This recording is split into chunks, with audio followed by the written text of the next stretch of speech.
নমস্কার বন্ধুগণ, একে টেকনোলজির মজাদার জগতে আপনাকে স্বাগত। HTML এর এই অধ্যায়ে আজকে আমরা শিখব লাইন ব্রেকার আর পিয়ার ট্যাগের ব্যবহার। সর্বপ্রথমে আমরা জেনে নিই লাইন ব্রেকার কেন ব্যবহার করা হয়। আমরা একটি সাপোজ প্যারাগ্রাফ বানালাম।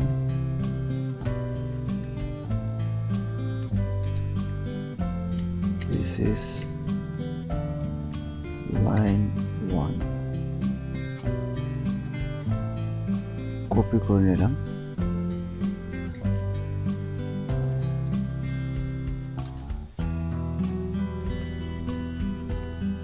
পিটেক ক্লোজ করে দিলাম। লাইন 2,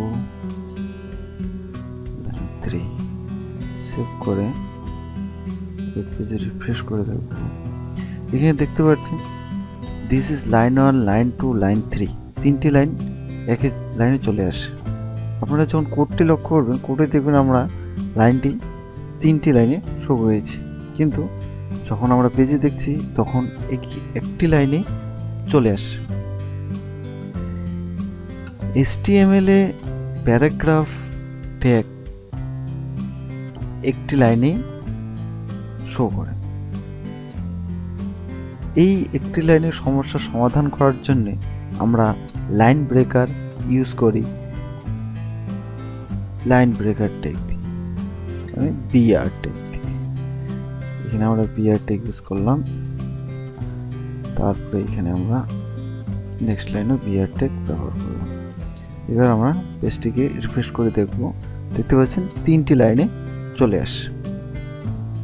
ঠিক এরকমই যদি আমরা এখানে অনেকগুলো স্পেস দিয়ে দিলাম, দিয়ে সেভ করলাম, তারপর রিফ্রেশ করলাম, এখানে দেখতে পাচ্ছেন একটি স্পেস শো করেছে।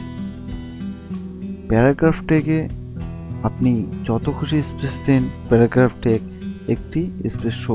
এই স্পেসের সমস্যার সমাধান করার জন্য আমরা এখানে ব্যবহার করতে পারি $NBSP।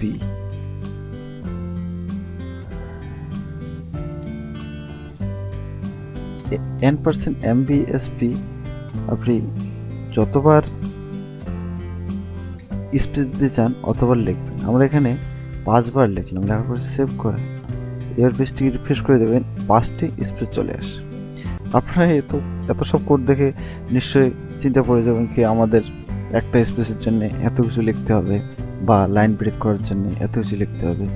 এই সব কিছুর সমাধান আছে একটি ট্যাগ, সেটি হলো পিআর ট্যাগ। আপনি যদি চান যে আমি যেভাবে লিখলাম, সাপোজ আমি পিআর ট্যাগ ইউজ করব না, এখানে আমি 3টি লাইনে লিখেছি প্যারাগ্রাফ, 3টি লাইন শো করবে, তার জন্য আপনাদের ব্যবহার করতে হবে পিআর ট্যাগ। পিআর ট্যাগ ব্যবহার, তার জন্য পিআর ট্যাগ লিখবেন, পিআর ট্যাগ ক্লোজ করে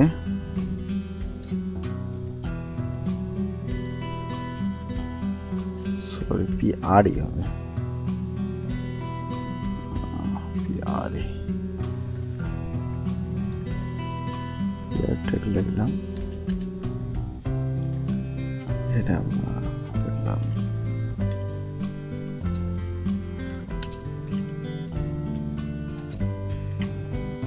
লেখাটি কপি করে নিই।